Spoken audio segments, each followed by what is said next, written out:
마지막으로 이재명 당대표의 발언이 있겠습니다.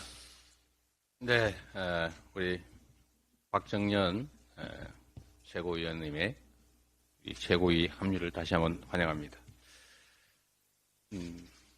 많은 말들을 하지만 정말로 중요한 것은 민생이고 민생의 핵심은 바로 경제입니다. 경제 상황이 나빠지면 국민들의 삶이 나빠집니다. 경제 상황을 개선하기 위해서 정부에는 재정정책 권한 그리고 금융정책 권한이 주어져 있습니다.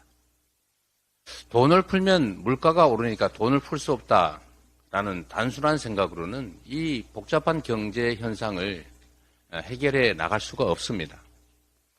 우리는 보통 돈이 많이 풀어지면 물가가 오른다라고 생각합니다. 반대인 경우도 있습니다. 성장이 활성화되면 물가가 오른다. 이게 통념입니다. 그런데 성장이 정체되거나 또는 퇴보하면서도 물가가 오르는 경우가 있습니다. 스태그플레이션이라고 부르지 않습니까? 그 반대의 경우도 있습니다. 물가는 떨어지는데 경기가 침체되는 경우도 있죠. 돈을 풀면 물가가 오르니까 돈을 풀 수 없다라는 생각으로는 이 경제 운영을 할 수가 없습니다. 재정정책과 금융정책이라고 하는 막강한 권한을 가지고 시장을 조정하고 과열될 때는 억제시키고 또 침체될 때는 부양하는 것이 바로 정부의 역할이고 가장 중요한 기능이라는 점을 말씀드립니다. 성장률 회복이 정말로 중요합니다.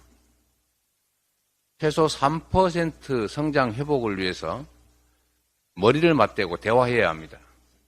정부와 여당이 자신이 없다면 구체적 정책에 대해서 생각나는 게 없다면 우리가 얼마든지 그 구체적 정책 대안을 제시하겠습니다. 의지가 있다면 함께 대화하고 3% 성장 회복을 위한 대화를 시작합시다.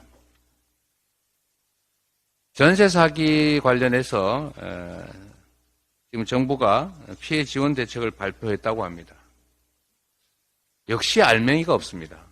말은 그럴싸한데 내용을 들여다보면 맹탕입니다.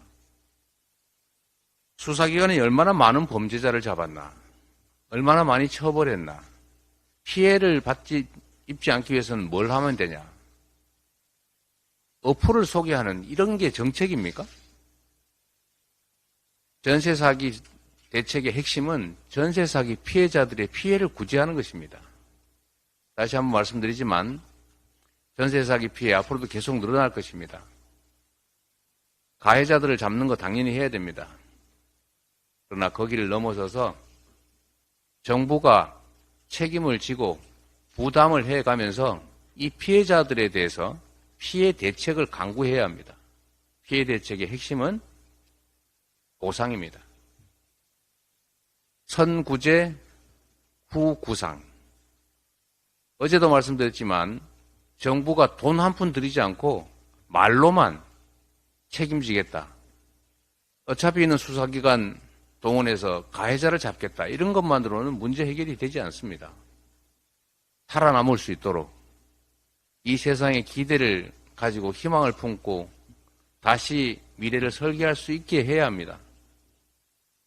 정부의 재정 부담을 감수해야 합니다. 일정액이라도 우선